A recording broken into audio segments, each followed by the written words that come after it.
Welcome to Research 101. We have a lot to talk about tonight.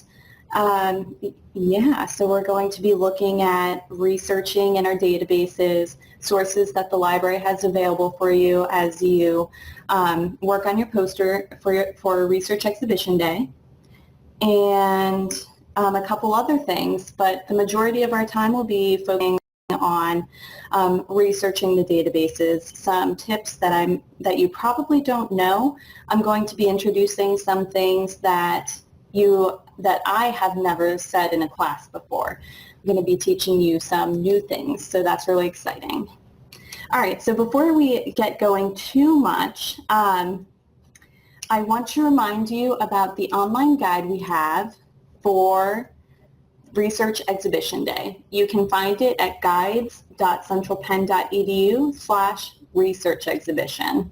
Let me take you to the home page.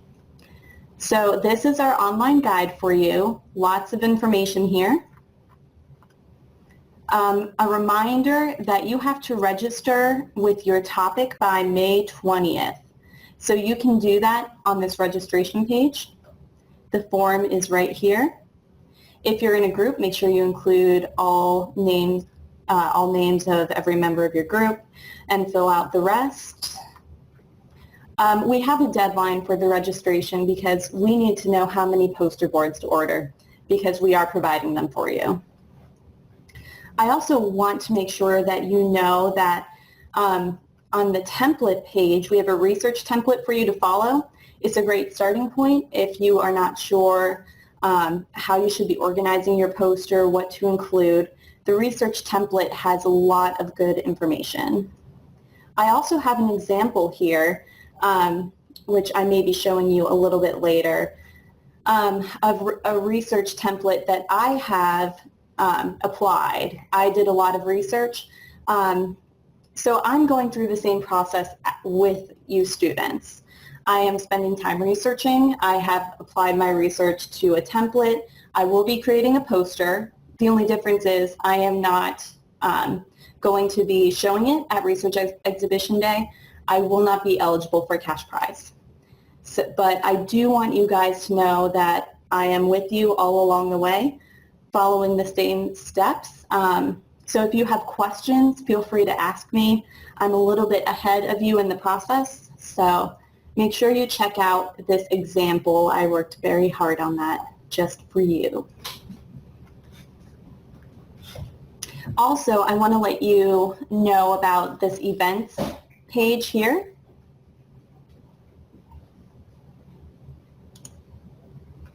So this is the list of all the events we have coming up. I encourage you to attend these. I also want you to know we have a calendar page. If you use the Office 365 calendar that is part of your email, this can integrate into it. So you could have a list of all the research exhibition events, follow these steps here, and it will be integrated into your calendar. So this is just an image. You click on it and it shows you the sessions coming up. So you could click on an event and see more information, what we'll be covering. Also, it lets you know if it's in yellow, it's going to be a virtual session hosted in my virtual office, and it will be recorded. The blue events are work days that take place on campus, and one of them will be recorded, the other will not, but we will get to that another time. All right, so that's the reminder about the guide. All right, before we get too much into the nitty-gritty of researching the databases, all the resources we have available, I want to make just a few general statements about research. I want to put your fears at ease and just let you know, research takes time.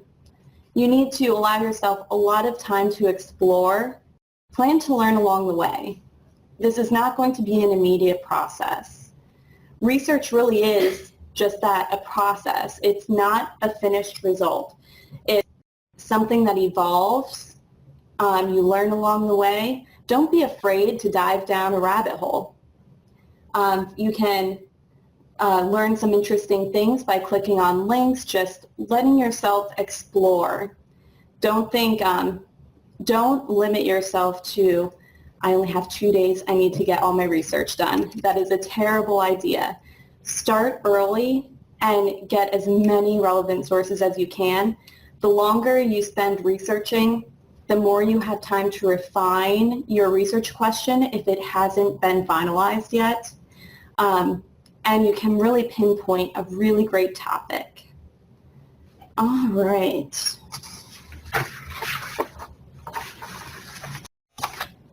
The first thing we are going to be talking about is some library resources that we have for you. These are both physical and digital. I'm going to show you how to access the library catalog from Blackboard. Normally I would show you from my central pen, since my central pen is under construction and being updated. We also have access through Blackboard. So let me show you through Blackboard. To get to the online catalog, we have a library link up here. I totally wonderful information about APA and researching. If you click on this Find Books and Movies catalog link, this takes you to our catalog page, which you then have to click this link, and that will actually directly take you to our catalog. Okay, so let's say you want to search for items in our catalog. What items do we have in our catalog? We have books, we have DVDs, we have ebooks, and we have digital films, films on demand.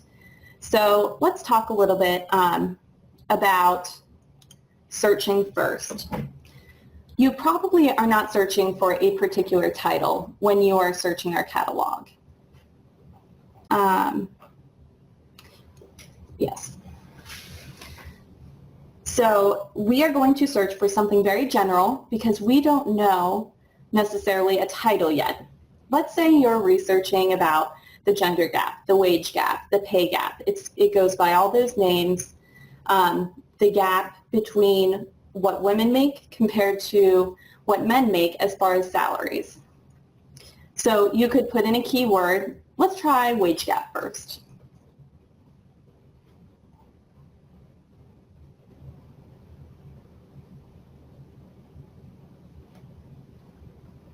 Okay, so we got 6 results for wage gap.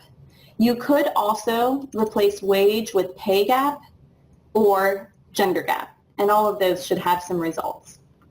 So we have 6 results, and they come up right here.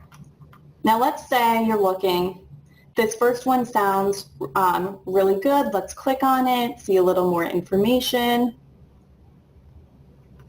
So this is our detailed record page for this item. Gives you a description, tells you a little bit about what this is, gives you a summary.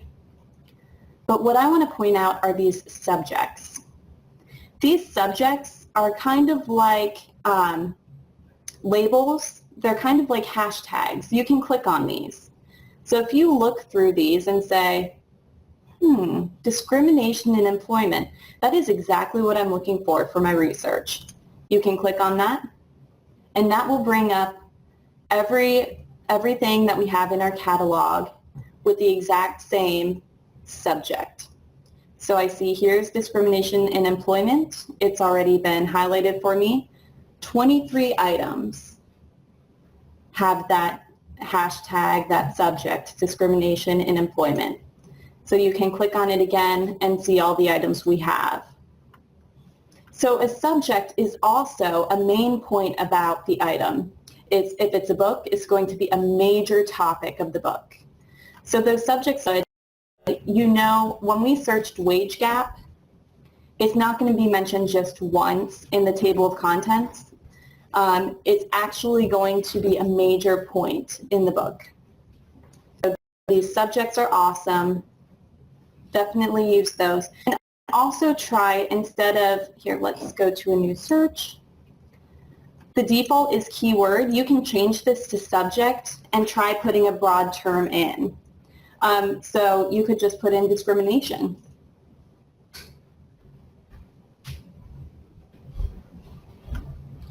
And you see discrimination is right here. There are 17 items where discrimination is a major point. And then you could also look down and see more specific examples of discrimination along with how many items have those. Okay, so let me show you one more thing here.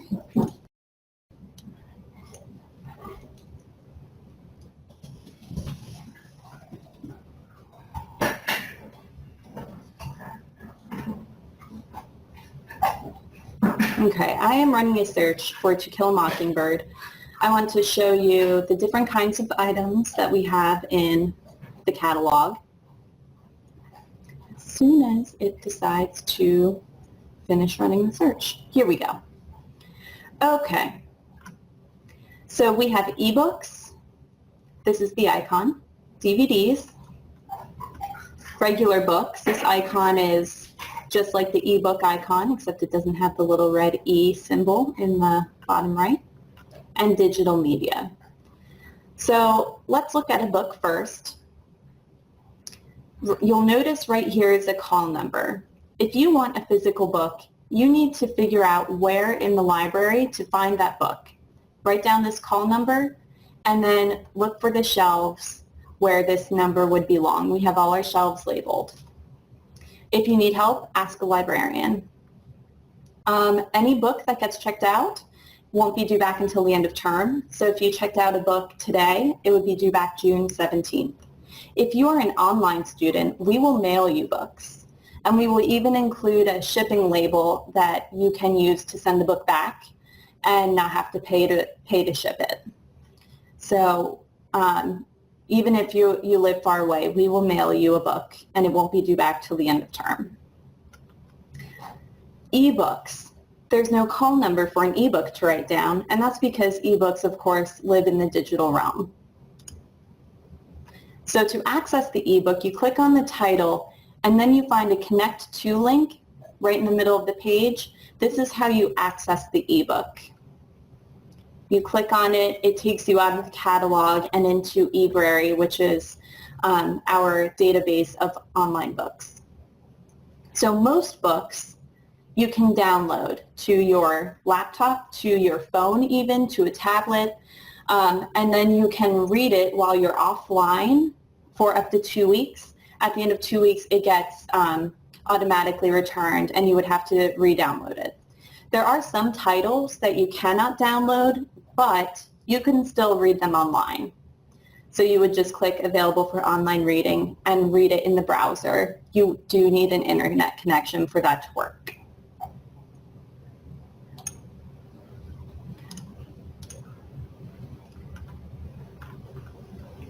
This digital media icon represents our films on demand, our online streaming videos.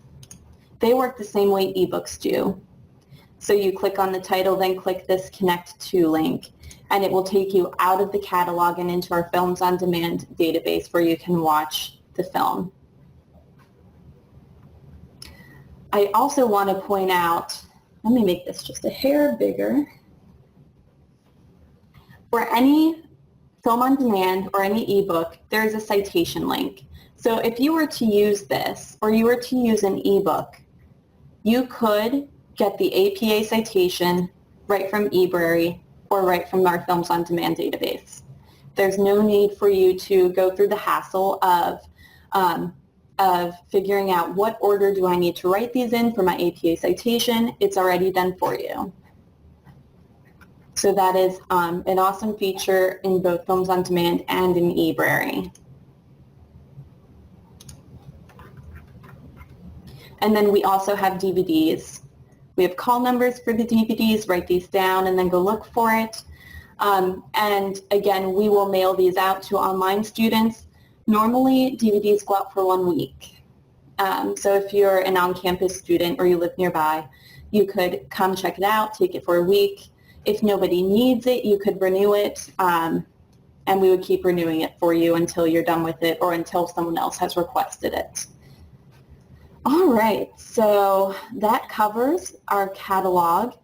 If anybody has any questions at any point right now or later on during this online class, feel free to turn on your microphone if you have one accessible, and just go ahead and ask a question. I will be checking periodically our chat window to make sure to see if any questions came in that way. All right, so that was our tour of the catalog. Next, we're going to be talking about the 4 main databases that the library offers for your research. So you can access all of these from Blackboard as well. In the Library tab, click on this Find Journals, Other Online Resources link. The first one we're going to be talking about is Credo, which I'm hoping some of you are familiar with. If you're not, then I'm going to be sharing a wonderful resource with you that I hope you will use in all your research while you're at Central Penn. So the second link here, click here to access Credo, is how you can get into Credo. If you are off campus, if you're at home, you will have to log in using your Blackboard username and password. And that's just because we subscribe to Credo, and you need to be able to have a way to tell Credo, I'm a Central Penn student, and Central Penn subscribes to Credo. All right, so I like to call Credo Wikipedia for academic research. That's because there's a lot of similarities, but the biggest difference is, and the most important difference is, Credo is reliable and Wikipedia is not. You should never use Wikipedia in your college research. That is not going to look good to any of your professors. But Credo is a very acceptable alternative, and it is reliable. So I encourage you to use it for your poster research and for other research as well for your assignments. So Credo is composed primarily of published books, mainly dictionaries, encyclopedias, and handbooks. So Credo is so reliable because it's published books that have been edited for accuracy. Credo features something called topic pages. You can think of them like wiki pages, just like you might find in Wikipedia. However, Credo offers lots of additional features that Wikipedia doesn't offer. And this makes Credo an ideal starting place for exploratory research. So you might want to learn a little more about your topic and get to know the basics. Credo is the best place to become acquainted with your topic. So when you're searching in Credo or any of the other library databases, it is not like searching in Google. When you search in Google, you string together a lot of words because you know that Google will refine the results based on all the words that you entered. It's the opposite for Credo and the other databases as well. You only want 1 or 2 keywords that describe the main point. So that's what we're going to search for. So my example, I do that I have been doing research along with you. So my research question was, how do academic libraries contribute to the retention of minority students, if at all? So when I came to Credo, I searched for several different things, but one of the things that I searched for was libraries.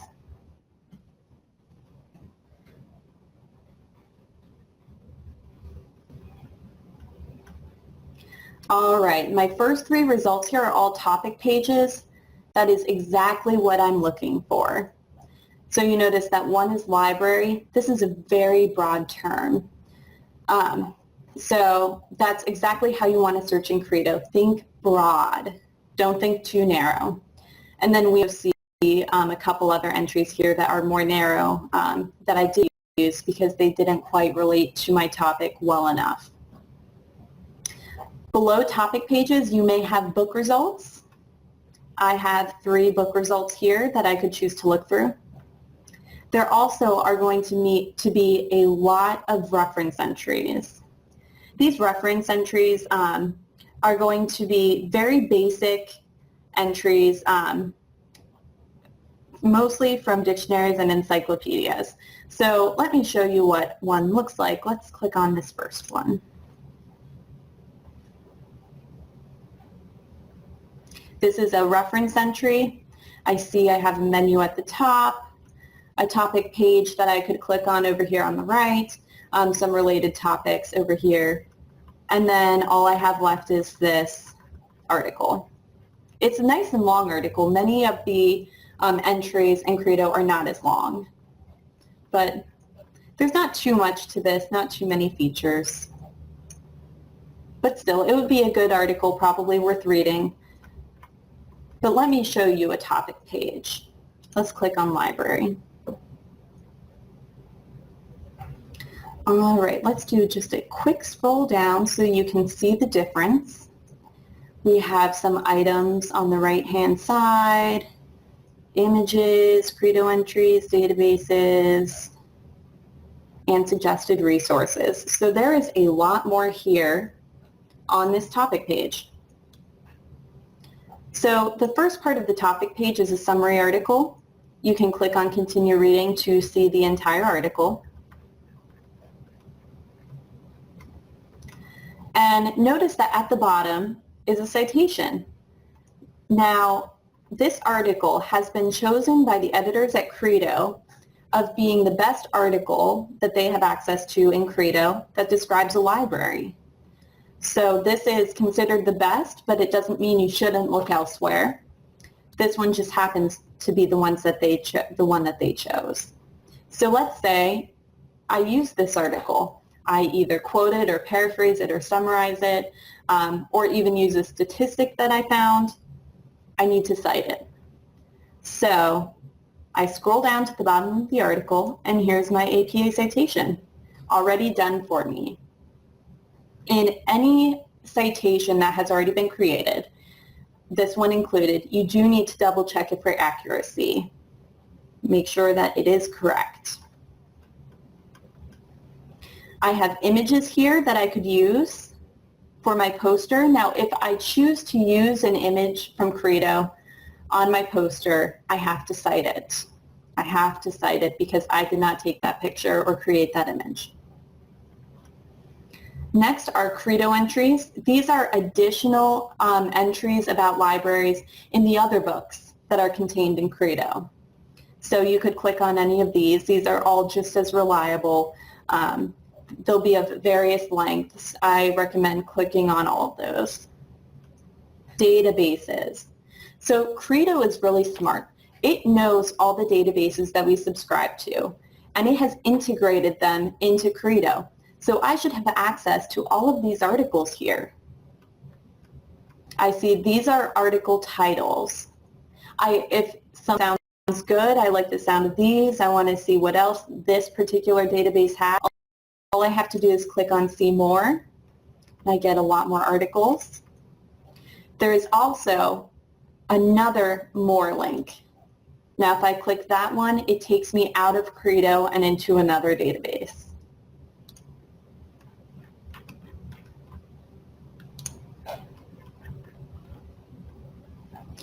All right, and at the bottom are more places that you can search. These would run a search for the topic. So if I clicked on Online Catalog, the catalog we were just in would run a search for libraries, and I would already have my results for libraries. There's also related topics here on the right that you could also look at. All of these are topic pages as well. So lots of bells and whistles with Credo topic pages. Make sure you don't miss this menu at the top here. You can email, print, or save any of the articles you find. Now, I highly recommend that as you research and you're pulling sources from Credo, from the other databases, from Google Scholar, from wherever else online, that you keep track at the very least of the URL. You want to keep track of where you've gone, what sources you think you might be interested in, what you should look at again later, and search more deeply. So you can do that easily in a Google Doc. Create a Google Doc, make a list of URLs, just type a couple notes next to each one. For this, I would say, great overview of my topic of libraries. Now, you don't want to use the URL from the web address bar. This will not give you access back to the page.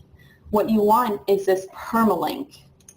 This includes our proxy so that you will be able to access this again. This is the link that you want here. Okay. I'll pause for just a moment to see if there are any questions about Credo. I don't know if we have any new guests in yet. Let me see. Oops, I can't see. Okay. All right, any questions about Credo before we move on to our next database?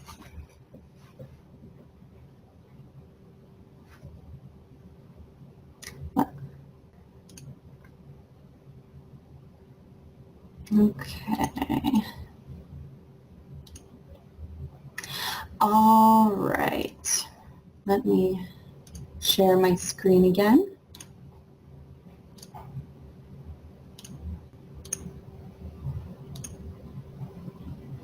All right. So that was Credo. Great place to get an overview of a topic.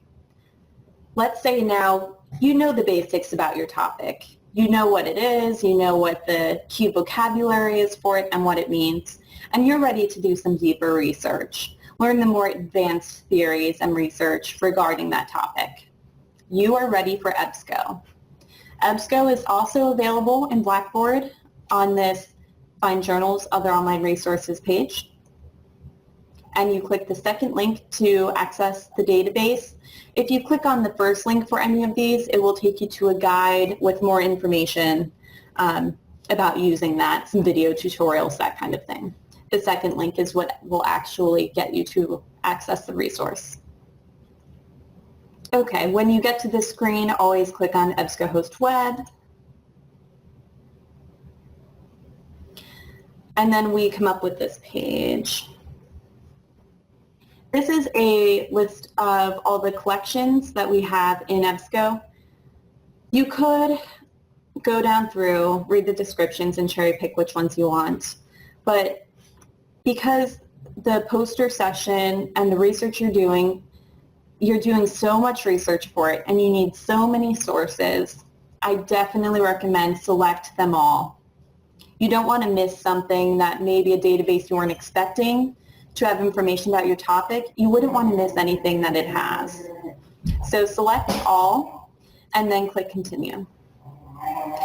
This takes you to a pretty overwhelming search page if you have never used a database before.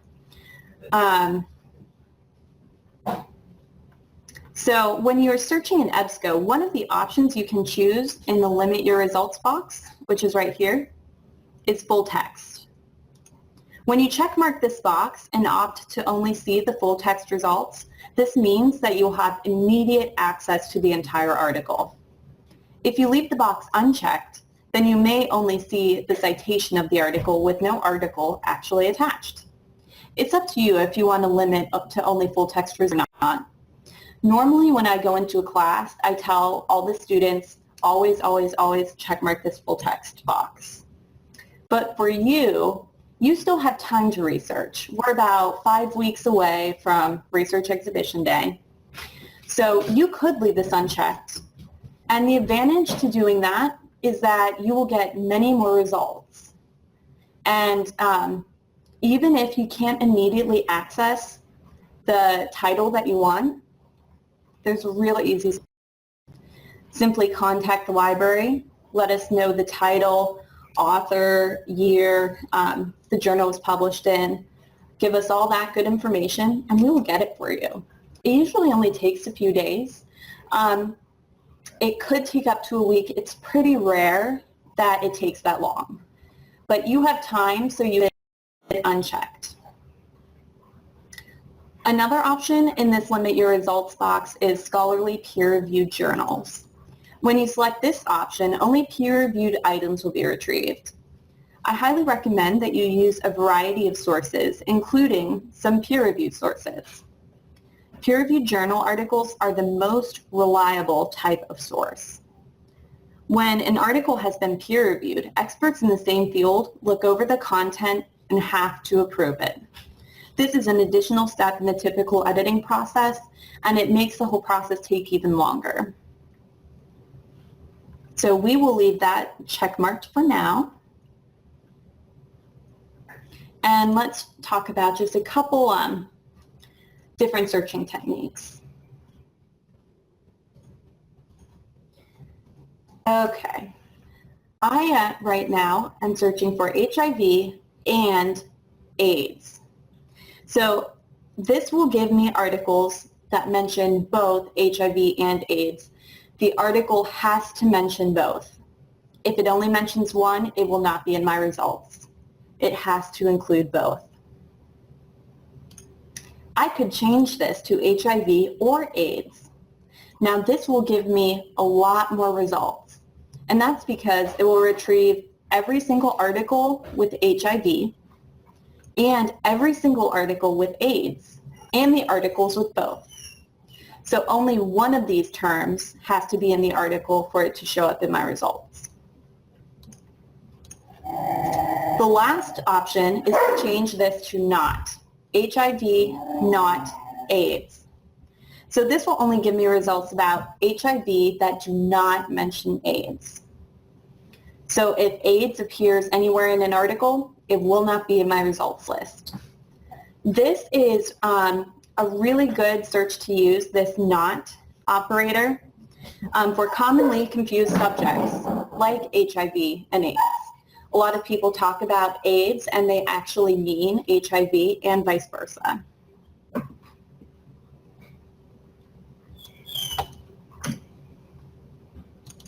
When you're searching, you can enclose a phrase in quotation marks.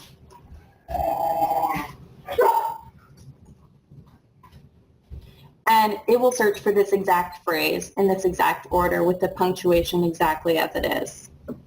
So kind of like Google in that way.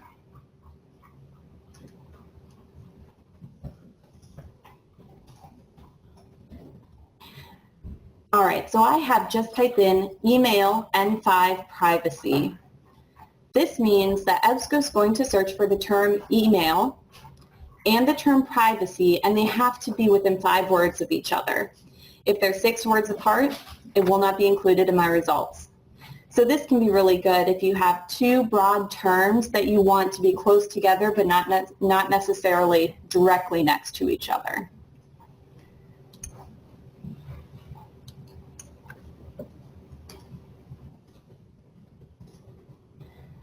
Including an asterisk allows EBSCO to search for alternate endings. So I've typed in the beginning of the word library, L-I-B-R-A-R, asterisk.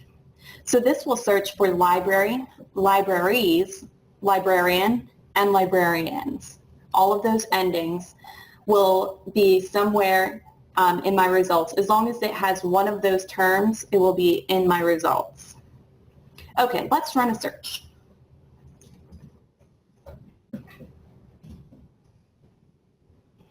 Okay, so I have library with the asterisk, so I will actually be searching alternate endings. And I also have the beginning of the word minority, but I have an asterisk in place of the Y, so that minority and minorities will be searched for. We will also include retention. I'm not selecting full text, but I do have scholarly peer-reviewed check marks.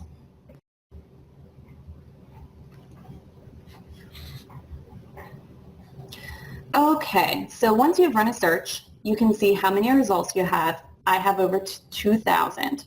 This is way too many. I'm not going to read 2,000 titles of articles. I don't have that kind of time. So we need to narrow it down. You can use this menu on the left called Refine Results to do just that. So the first way that you can refine your results is by changing the publication date range. I want to, some current articles, so I would recommend if you're looking for current articles, maybe the last 5 years, I'll put in 2011 and run again. So that took out over half of my results. So I've cut my result list to less than half. So that did a pretty good job. Keep in mind as you adjust the publication date that as you're researching for your poster, you need to be including foundational theories about your topic. And those might be older. They may not be from the last 5 years. A foundational theory is going to be well established with lots of research following it that prove the theory. Okay. So we can use other items over here on the left as well.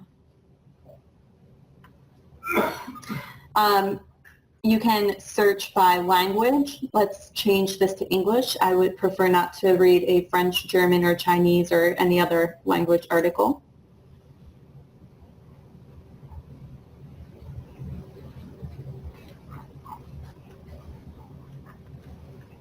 You could also limit to the geography. Ooh. Now, there is such a thing as too much limiting. I see in parentheses the number of articles that would result if I selected it. If it were me, I would choose USA, but there's only 29 results for that, and that's, for me, too few. I consider having 50 to 60 results to be ideal, because I will look through 50 to 60 titles. I won't actually necessarily click on them all, but I will read through that many titles to find what I'm looking for. So I would not select any of these. Now let's say I accidentally did select USA. Oh no, I only have 29 results. That's too few. You can simply click on the X over on the left right next to it to remove it. And it will go back. My favorite way to limit how many results you have are using the subjects. So we already talked about what subjects are, what they mean when we were talking about the catalog. So here are some main points of articles that I could choose to look at. Some of these are applicable. Academic libraries certainly is. Some of these are not. I'm not quite sure how spectrometry, it would be related to my research, so I would not want to choose that. But this is another way that you can limit your results. You could select research, and I would have 53 results here. So now that I have a manageable set of results, let's look at one. Let me find one. Actually, before I show you one, okay, let's say, yes, this is the perfect title. This is what I want. The abstract, which of course I'm going to read because I want to read the summary of the article before actually reading the article itself. It's perfect. All right, let's go click on, oh no, there's no article. What do? I want this article. I'm not on too much of time limit. I can wait a few days. Click this Ask a Librarian link.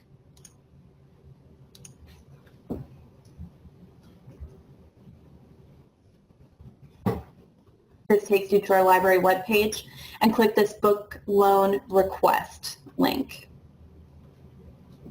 A form will come up. Give us your information. Tell us who you are. Tell us you can our article and fill out this information, and we will get it to you.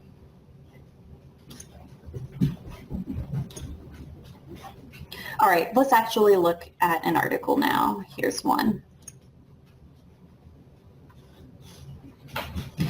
Okay, so this is called a detailed record page.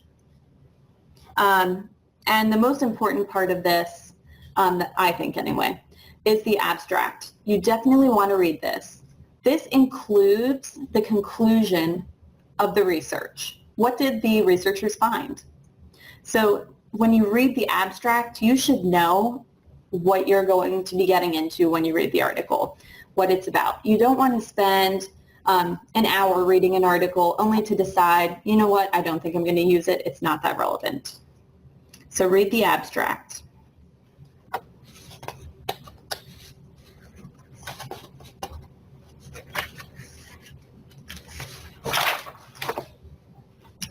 Okay, also on each detailed record page are a list of subject terms. We've already talked about subject terms. These are all clickable. So I happen to click on a title that's not too relevant to my research, but it was toward the top, so I clicked on it quickly. I could click on this research subject right there, and it's going to give me all the articles where research is a major point, is a subject.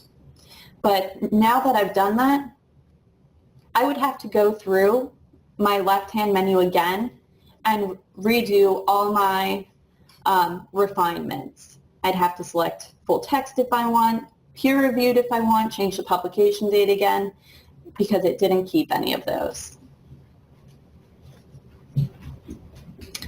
The article itself is located over here on the left in the PDF full text link. Now, if you have selected full text and there's no PDF link over on the left, don't panic.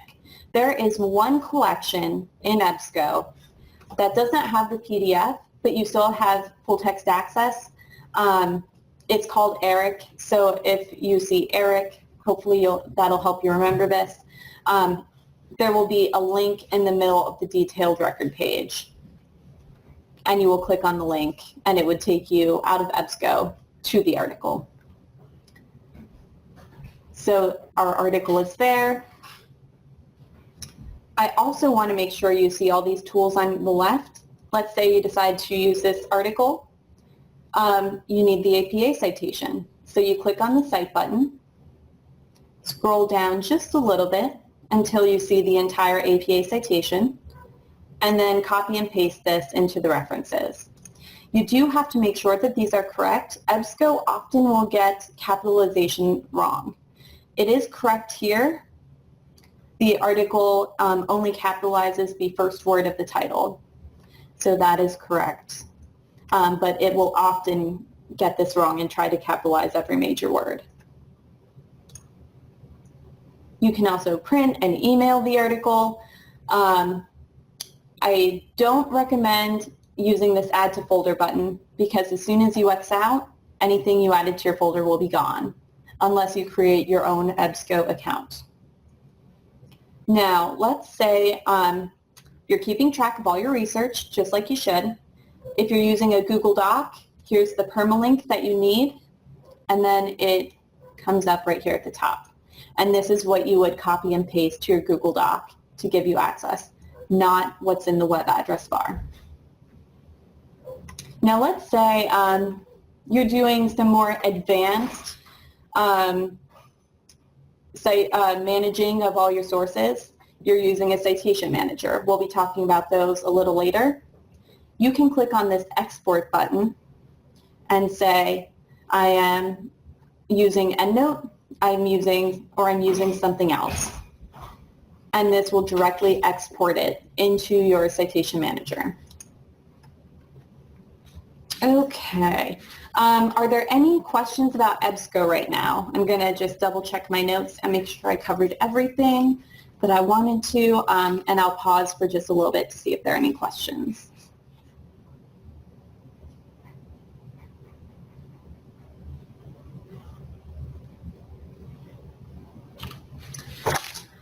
All right, we will move on then. The next database we're talking about is called Gale. We're back in Blackboard now. Gale is found right beneath EBSCO. Click the second link to get into Gale. Again, select all the collections so that you can see as many articles as possible about your topic. So you can use Gale like you do Credo or like you do in EBSCO. Use this one search box like you would in Credo, only one or two search terms.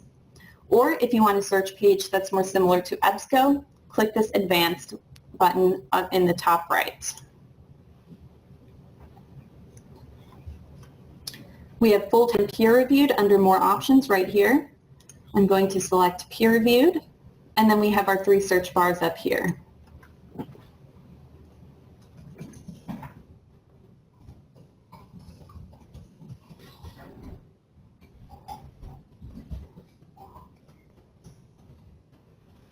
If you run out of space, you can add a row like I just did.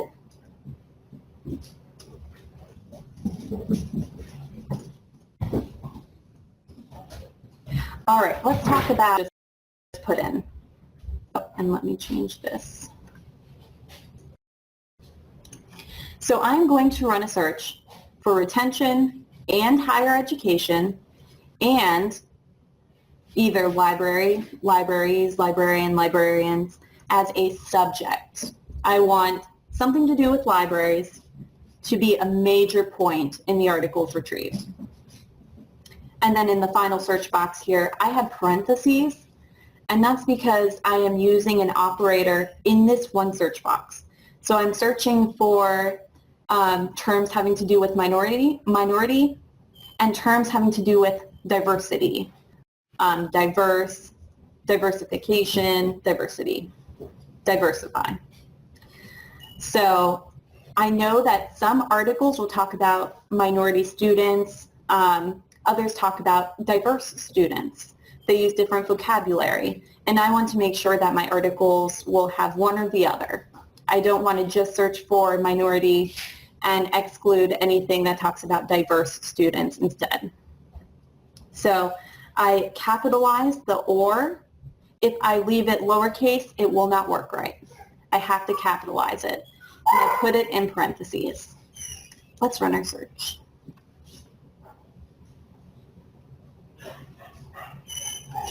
All right, so I have 97 academic journals, and I can refine my results using the menu on the right, just like I did in EBSCO.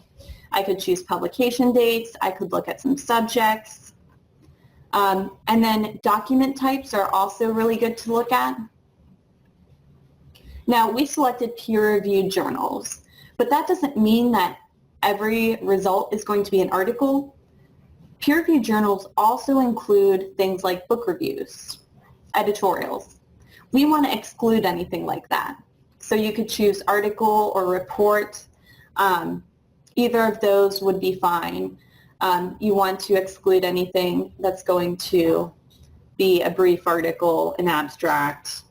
You want an article or a report. So you can use those as well.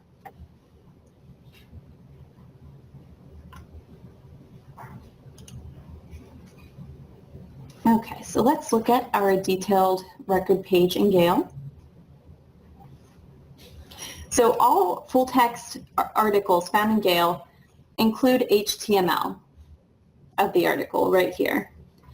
Some have a PDF available. If it does, the button will be in the upper right corner, but not every article has this. Gale has a really cool feature that I really have to tell you about. I love it. Let's say you're reading your article and you come across the most perfect sentence that you definitely need to quote or paraphrase or do something like that. You can highlight the segment with your mouse and then click on highlight and highlight it a color, or click on notes and add a note. Include this on the right side of poster. And then, of course, make sure you save the note. So you can read through the article, taking these notes, making some highlights. What's really great is you can then email this article to yourself, and all of your highlights and all of your notes will be saved. They will come through with the email. So you can remember, oh, yep, that was the sentence that I wanted to quote. Something else I want to point out is at the end of every article is a citation. Do not use this citation. This is in MLA style, which is not APA. So MLA is a different set of rules, and at Central Penn, we stick with APA. So to get the APA citation, you click on the Citation Tools button in the upper right and select the APA tab. And this is the reference that you would use in your references. And always double check that it's correct. Now, if you're using Google Docs or another citation manager, you can export this information to several of the most popular citation managers or to Google Drive. The option for that is right there as well. You can print or download the article as well. All right, I think that's all I have for Gail. Let me pause for questions and for me to review my notes real quick. And if you have a question, let me know. Otherwise, I'll keep going in about 10 seconds.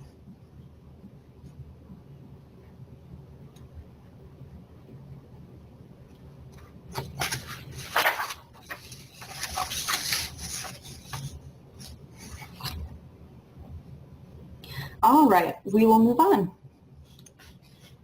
The final database we're going to talk about, and this will be new because I've never talked about this in a class before, is ProQuest Dissertations and Theses.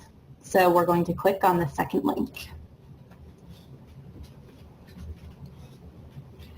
All right, so ProQuest Dissertations and Theses are just what it sounds like. It's full of dissertations for doctoral students and theses. So it's graduate work. These graduate students go out, do tons of research, and then they have to create a dissertation or a thesis and to get their PhD. And so it's really well researched. They're often very, very long. So before we actually run a search, I recommend clicking on this databases button in the upper left. ProQuest actually includes eBrary.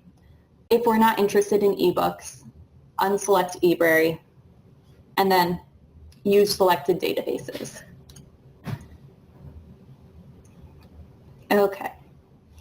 So again, like Credo, you could just do a basic search using the one search bar, and you could select full text, or you could click on advanced search to get a page that looks a little more similar to EBSCO with some search options.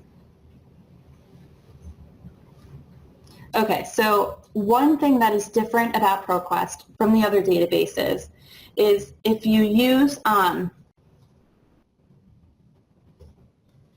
the near operator, instead of just being N and then the numeral, you have to include a slash.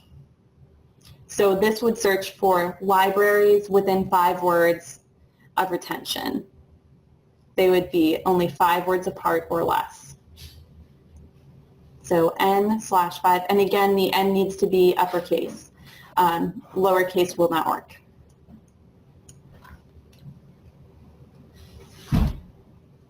Okay, so let's do a search.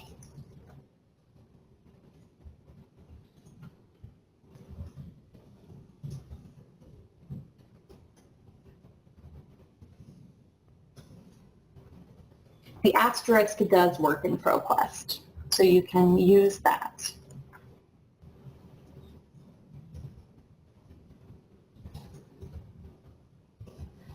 Okay, so ProQuest is set up with the AND operators along with the OR operators. So I'm running a search for retention and either something with academic libraries or college libraries. A lot of times an article will use only one term and not both. And then again, minority, minorities, or diversity, diversify, those as well. Let's limit to full text, and then we will run our search.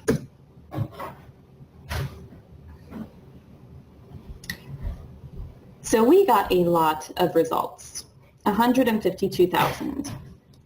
That is a lot. So your limiters are over here on the left, just like in EBSCO. You could change the publication date. You could look at some subjects, language, you could look at the university or institution that it was written for. If you think that that would help you. I did not look at the institutions that were writing where the students were attending. So let's click on one.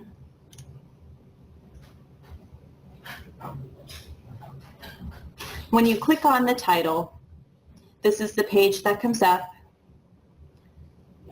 You could try to read the article in this pane here, but usually they're pretty long. This one's 108 pages. That one's actually shorter than some of the others that I was looking at. I would recommend download the PDF and read it offline. That'd be so much easier than scrolling around in this box. We have our Cite button right here where we can get the citation right there. You can email or print or save all right here.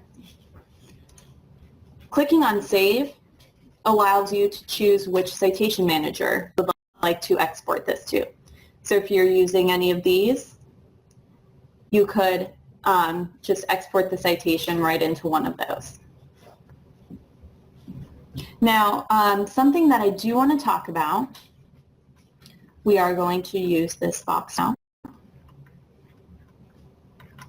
is if you are reading these dissertations, these theses, something that is really great about these are they have extremely extensive literature reviews. So here begins the literature review for this one. These are often 20, 30, 40, 50 pages long, and they can show you where else you should be searching for your sources. When I was researching about how academic libraries contribute to the retention of minority students, I looked through a couple different theses, and they gave me so many wonderful sources from the literature review where I was reading, I was seeing the same names over and over in multiple sources, and I was saying, you know what, I need to figure out what this person wrote about because this is the 5th or 6th time I've come across this name.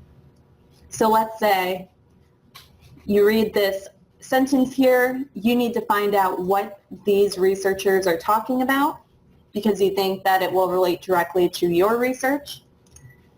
You say Strauss and Volkwine, 2004, that's the citation I need to look at. So you write that down or memorize it quickly, scroll down to the references, which actually might be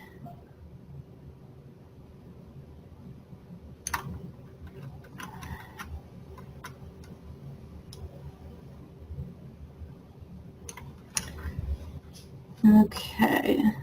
Strauss and Volkwine, 2004. Here's the citation. You could copy the article title, search in EBSCO and Gale, see if we have full text access to it. If we don't, that's okay. Request it from the library. I requested 2 articles that I found this way through Interlibrary Loan, and librarian Karen got them for me, and I used them, and they were terrific. So don't be afraid to do that.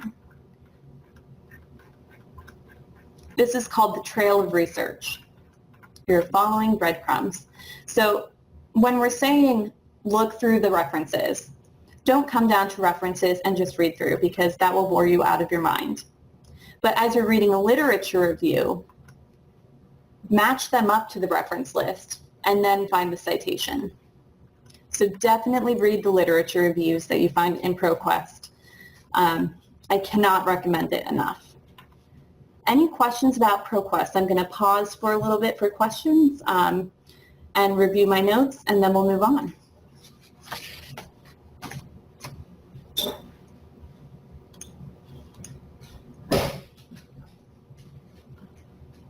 All right, let's keep going.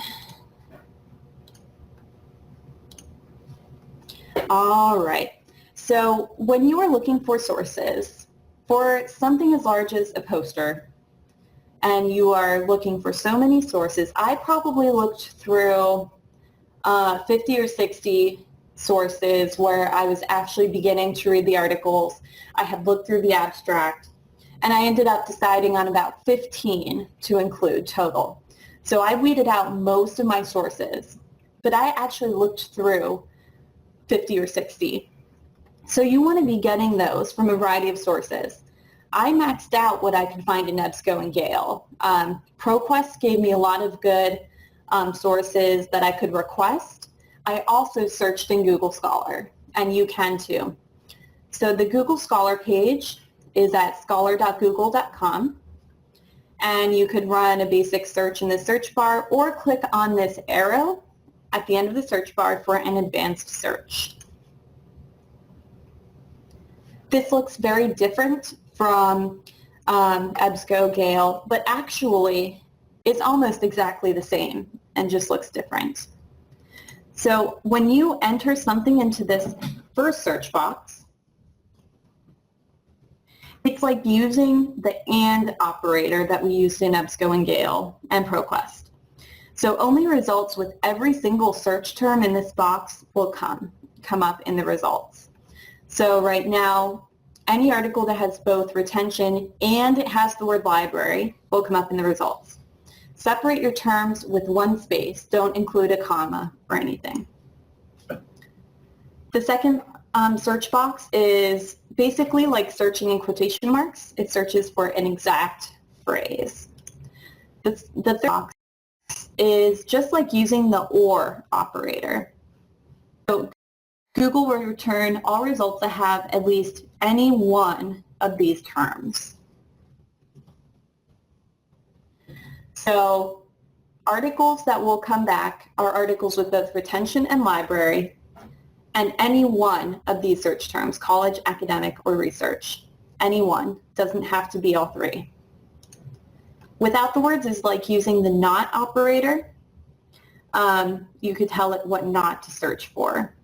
You could also add an author or a journal title or a publication range if you want. Let's run this search. Okay, so 2 million results. That's definitely overwhelming. Far too many. So you could also sort by date instead of relevance and customize your date range over here on the left. Now, just because there are 2 million results doesn't mean that I can actually access 2 million results. I can access a fraction of these. What I can access for free right now are going to be these links over here on the right-hand side. So this, I can click on, open it up in a new tab, and I should be able to access, yes, this is an article. Now, this is a book, and I can tell that because it says book right there. This is an article from a journal, NASPA journal. I do not have access to it because there's no link on the right here.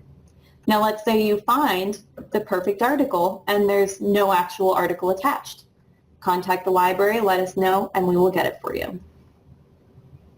So you see these cited by with numbers. This indicates how many authors have used this particular article in their own research and included it in their references list. So the higher this number is, the more authors that have used that particular article. So this has 468, that's a lot, and that's probably because it's a book.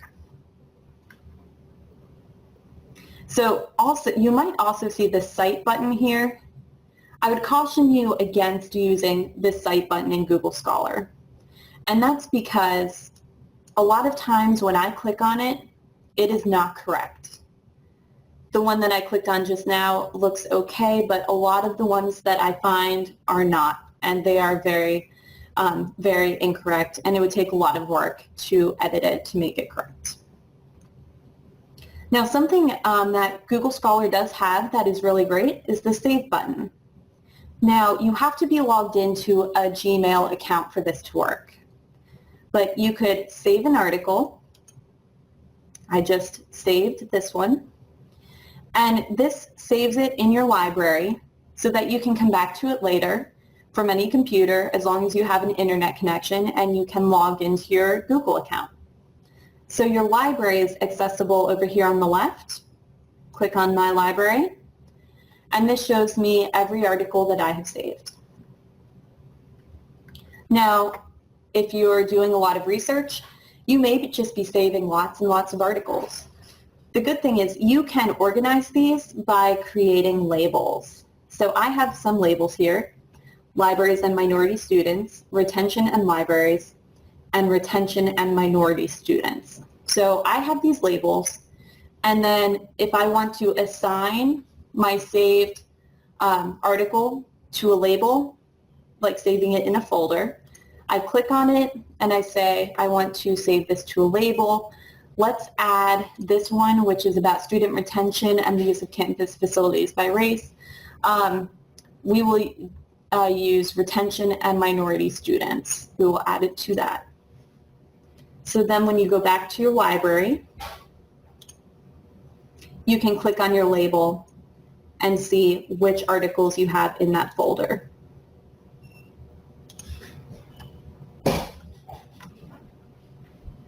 All right. Are there any questions about using Google Scholar? I'll pause for a little bit.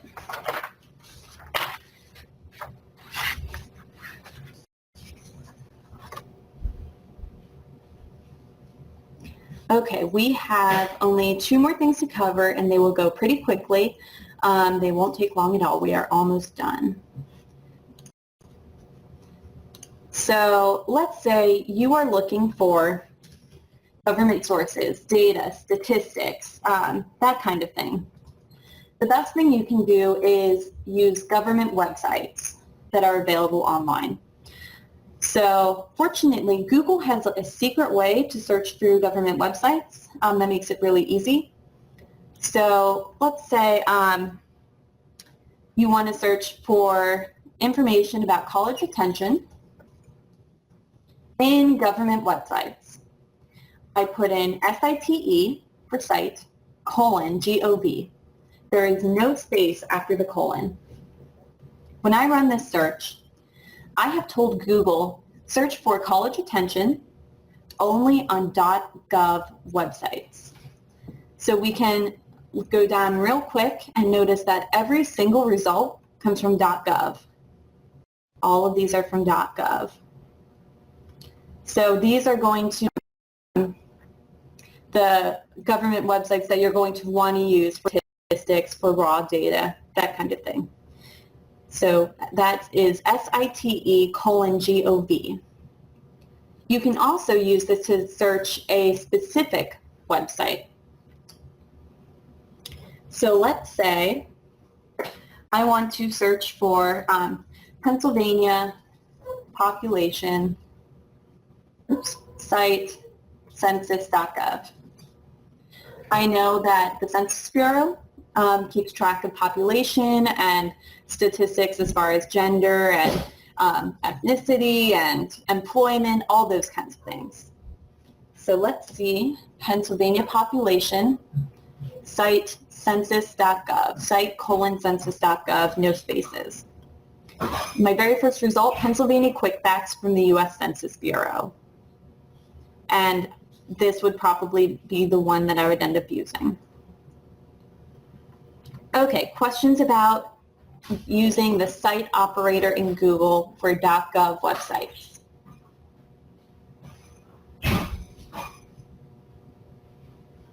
All right, the very last thing to talk about, see, that went fast.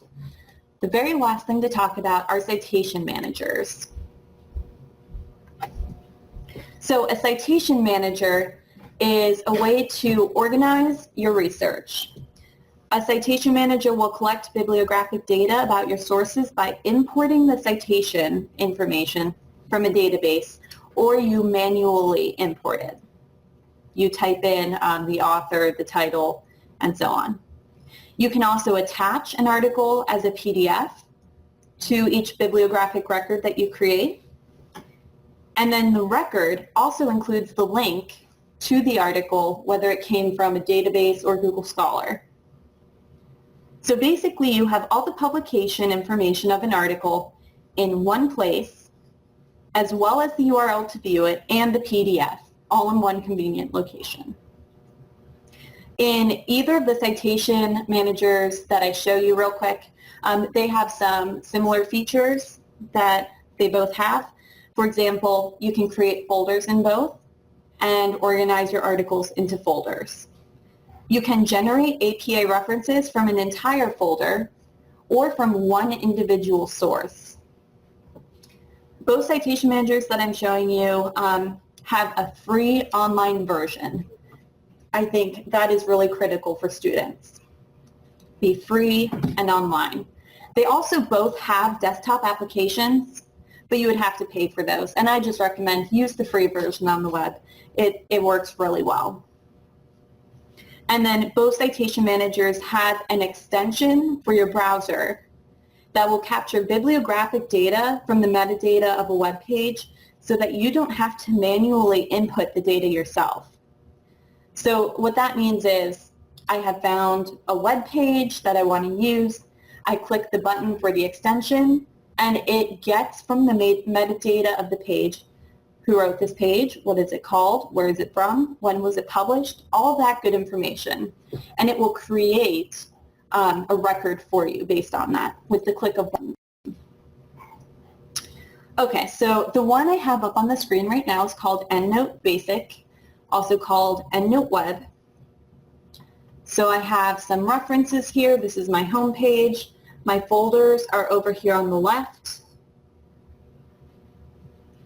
So I could collect references by either importing or uploading a new reference that I hand type in. I have to tell it what exactly am I citing. Is it a book, an article, and so on. Or if I used a database and exported one of those citations, Endnote is available, I think, in all of those.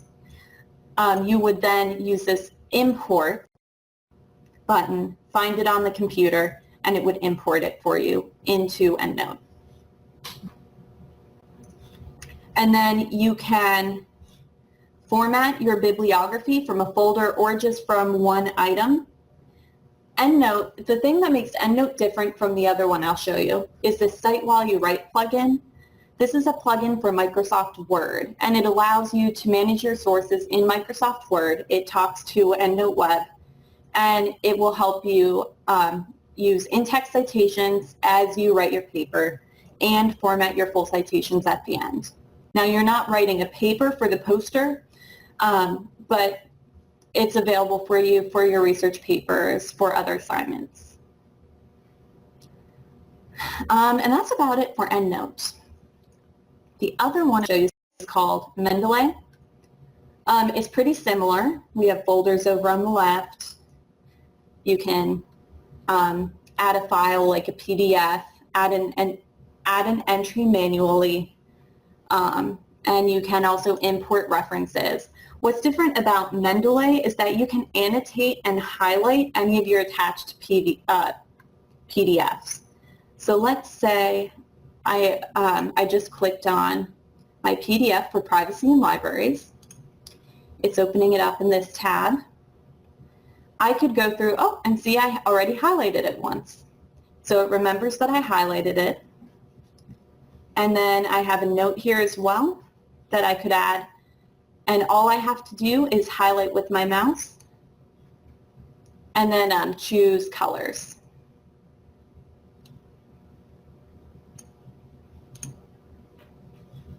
And I can add a note if I want. So it will remember that I've highlighted this. I'm going to X out. So that's what makes Mendeley different. I like the setup of Mendeley better. It looks cleaner. I think it's a little easier to understand than Endnote. But Endnote works perfectly well too. And I have actually found that I end up using Endnote more than Mendeley.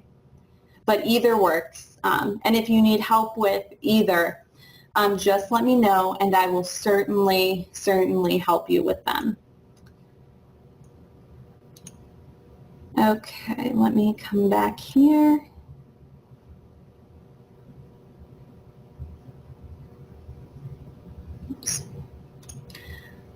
All right, so that concludes this session. If there's any questions, I will take them right now. Let me put up one slide here.